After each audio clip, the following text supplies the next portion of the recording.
ఉన్నది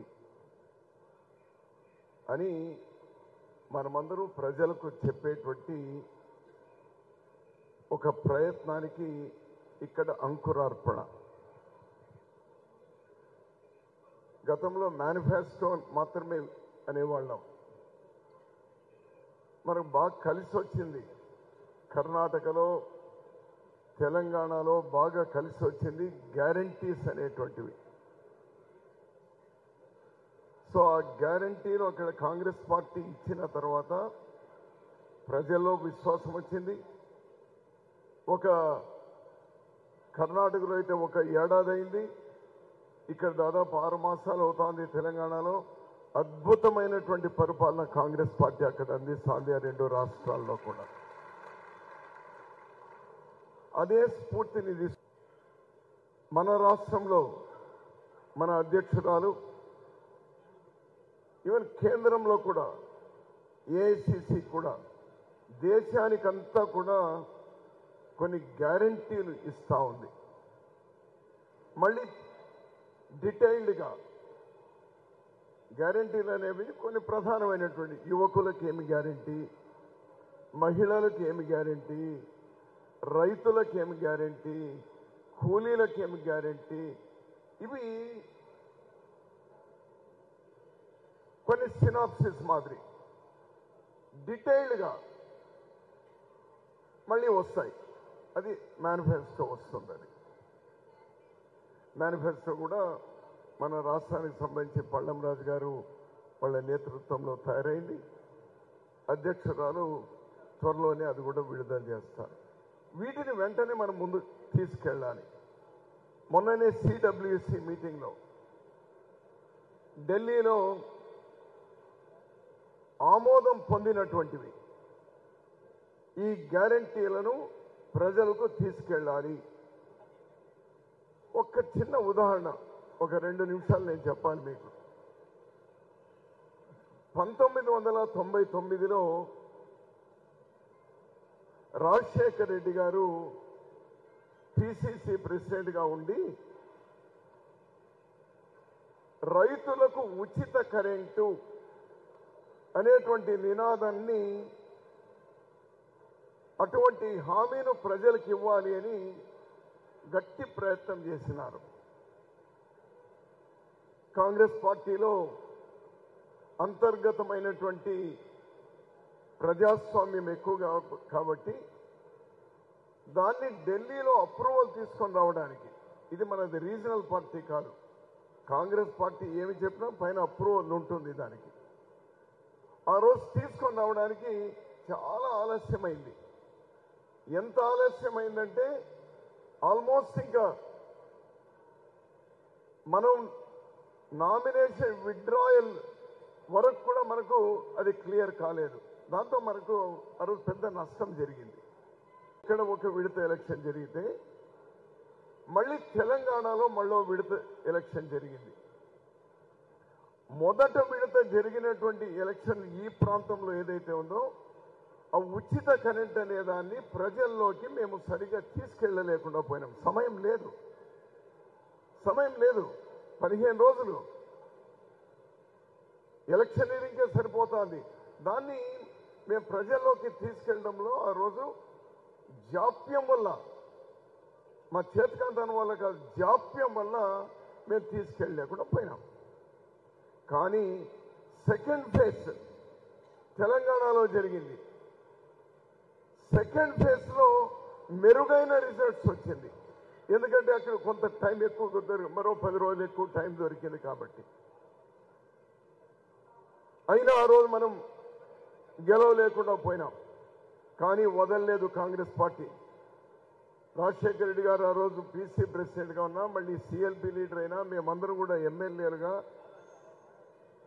72 మంది ఎమ్మెల్యేలము ఆమరణ నిరాహార దీక్ష 11 రోజులు ఆమరణ నిరాహార దీక్ష చేసి ప్రజలు కన్విన్స్ చేసి మళ్ళీ 2004లో అదే నినాదంతో కాంగ్రెస్ పార్టీ స్వీప్ చేసింది. ఆ రోజు కాంగ్రెస్ పార్టీ రాష్ట్రం వారి పాదయాత్ర ద్వారా కానీ కంటిన్యూస్, అంటే కాంగ్రెస్ పార్టీ ఏదైనా ఒకటి నిర్ణయం తీసుకుంటే మధ్యలో వదలదు, మిగిలిన పార్టీల మాదిరి కాదు అని చెప్పడానికి చెప్తూ ఇప్పుడు మన అదృష్టం కొద్దీ ఇంకా 40 రోజులు టైం ఉంది. బహుశా ఏఐసిసి వాళ్ళు ప్రెసిడెంట్ గారిని పిలిచినారు 1వ తేదీ. దాదాపు నాకు తెలిసి అన్ని సీట్లు లేదా ఏదైనా ఒక 5వ 10వ ఏమైనా పెండింగ్ ఉంటే ఉండొచ్చు. కానీ 1వ తేదీ రాత్రికి అసెంబ్లీ పార్లమెంటు టికెట్లు అన్నీ కూడా ఫైనలైజ్ అయిపోతా ఉన్నాయి. ఇక 2వ తేదీ నుంచి ఎవరైతే అభ్యర్థులు కాంగ్రెస్ పార్టీ డిక్లేర్ చేస్తుందో వాళ్ళు మిగిలిన రాని వాళ్ళు కానీ మిగిలిన అందరితో కూడా కలుపుకొని జనంలోకి పోవాలి. అందుకోసమే ఈరోజు అప్రాప్రియేట్ టైం ఈరోజు ఈ గ్యారంటీస్ కేంద్రం నుంచి కానీ మన రాష్ట్రంలో కూడా కొన్ని కానీ ఈరోజు గ్యారంటీలు ప్రజల్లోకి తీసుకెళ్దాం. ఇక్కడ విడుదల చేస్తారు, మళ్ళీ మీకు స్టిక్కర్లు ఇస్తారు. ఎట్లో మనం ఓట్లు అడగడానికి ఇంటింటికి వెళ్ళాలి. దీనికోసమే కాదు, వెళ్తూ ఇది కూడా జరగాలి. ప్రతి గడపకు, ప్రతి ఇంటికి, ప్రతి తలుపుకు కూడా స్టిక్కర్లు అతికించి వాళ్ళకు చెప్పి ఇవన్నీ చేస్తూ విశ్వాసం కలిగించాలి. ఆ విషయాలు ఏమి? ఈరోజు మహిళలకు ఏం చేయబోతా ఉన్నాం, రైతులకు ఏం చేయబోతా ఉన్నాం, కూలీలకు ఏం చేయబోతున్నాం, యువకులకు ఏం చేయబోతున్నాం అనేటువంటిది ఇప్పుడు విడుదల చేస్తారు. నాకు తెలిసి పోయిన 4-5 దశాబ్దాల్లో కాంగ్రెస్ పార్టీ కానీ ఏ పార్టీ కానీ ఇంత అద్భుతమైనటువంటి ప్రజాదరణే కాదు, ప్రజలకు అవసరం ఉన్నటువంటి గ్యారంటీలు ఇచ్చినటువంటి సందర్భం నేను ఇంతవరకు చూడలేదు. ఇప్పుడు మీరు చూడబోతా ఉన్నారు. మీరు గతంలో ఎప్పుడూ లేదు. ఇప్పుడు కూడా ఏ పార్టీ కూడా, ఏ ప్రాంతీయ పార్టీ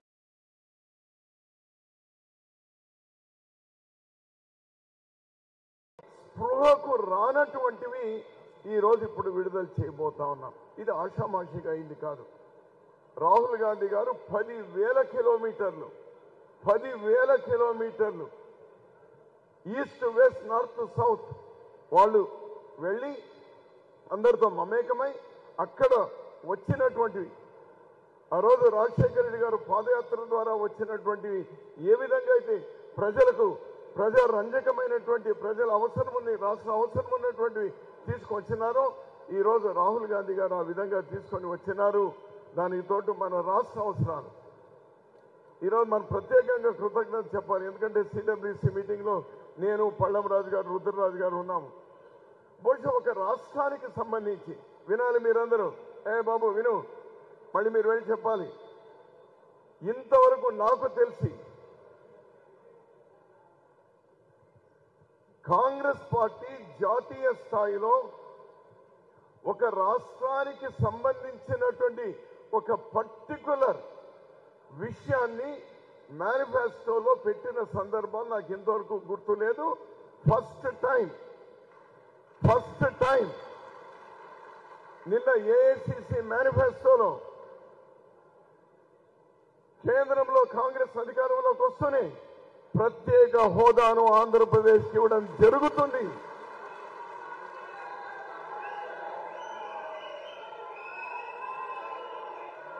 పది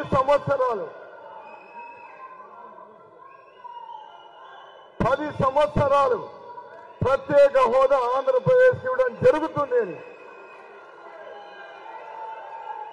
అనేటువంటి విషయం.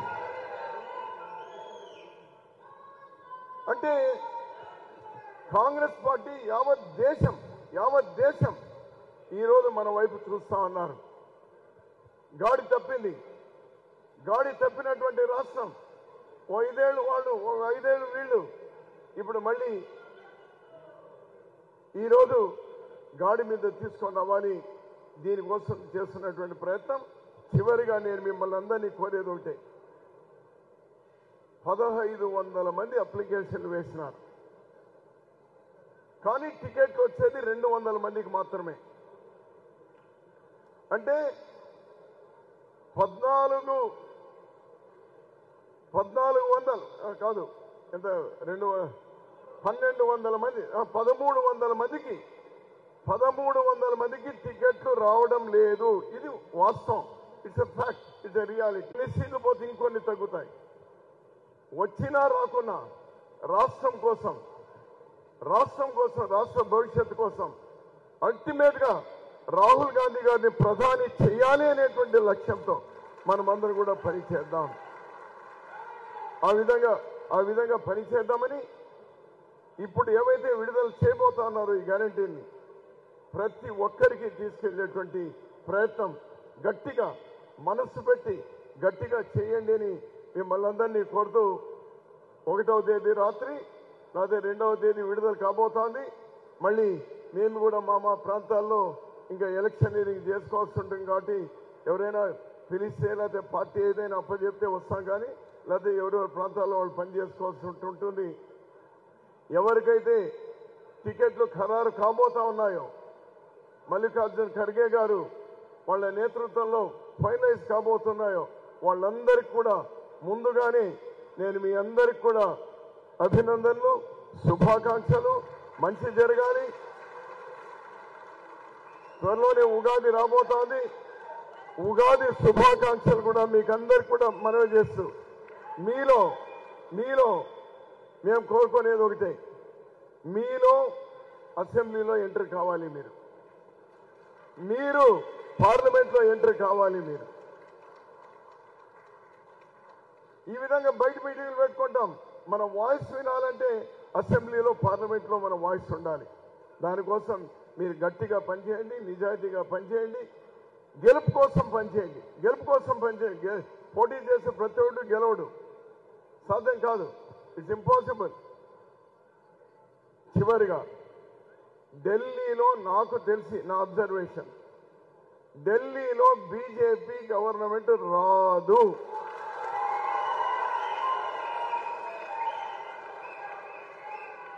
రావడానికి అవకాశమే లేదు. ఖచ్చితంగా ఇండియా కూటమి, కాంగ్రెస్ పార్టీ ఆధ్వర్యంలో ఇండియా కూటమితో ప్రభుత్వం ఏర్పడుతుంది కేంద్రంలో.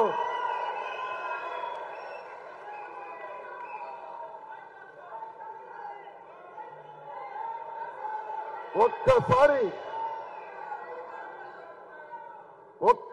అక్కడ వచ్చిందంటే 29 ఆంధ్రప్రదేశ్ ఎవడు ఏమి చేస్తా ఇక్కడ మనల్ని ఆపలేరు. అయినా 29 వరకు పోరాటం చేస్తాం, కానీ